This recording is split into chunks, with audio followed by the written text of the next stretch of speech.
মধ্যে আমি যে কবিতাটি নির্বাচন করেছি সেই কবিতার নাম সুজাতার বই, কবি প্রাণকৃষ্ণ বন্দ্যোপাধ্যায়। ব্যস্ত শহরে ছোট একখানা ঘর, সুজাতার বোন সেইখানে থাকে একা। কেমন কি আছে বুঝতে পারিনি আমি, হঠাৎ সেদিন তার সাথে হলো দেখা। দেখা মাত্রই হাত ধরে টানাটানি, বলে যেতে হবে আমার বাসাটির কাছে, কতদিন পর তোমার সাথে দেখা, গেলে খুশি হব, অনেক কথা যে আছে। হ্যাঁ না করে তার সাথে যাই আমি। দরজা খুলতে মেয়েলি গন্ধ নাকি, চেনা সে গন্ধে সুজাতাকে মনে পড়ে। শুধাই আমি, সুজাতা কোথায় থাকে?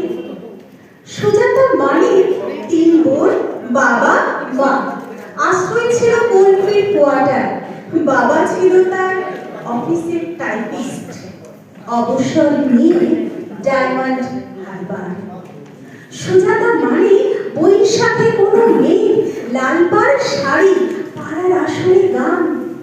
সুজাতা মানে রোজ দেখা হবে বলে মিস না করা বিকেলের টিউশন।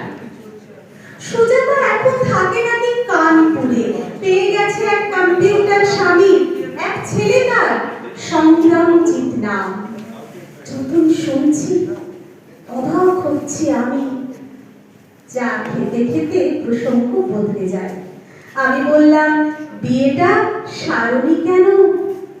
কথাটা শুনে মুখ করে থাকে ভার, বৃষ্টি ছড়ানো শ্রাবণীর মেঘ যেন। ভেবাচাকা আমি, করলাম নাকি ভুল? বোকার মতো বলে ফেললাম আসি। তখনই উঠে বলে সুজাতার বোন, আজও কি জানো না কাকে আমি ভালোবাসি? ফিরলাম বাড়ি, চরম সত্যি শুনে নাম্বার দিয়ে করতে বলল ফোন।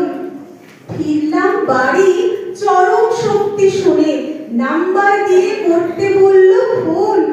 সুজাতা কখনো বাসেনি আমাকে ভালো, সুজাতা কখনো বাসেনি আমাকে ভালো।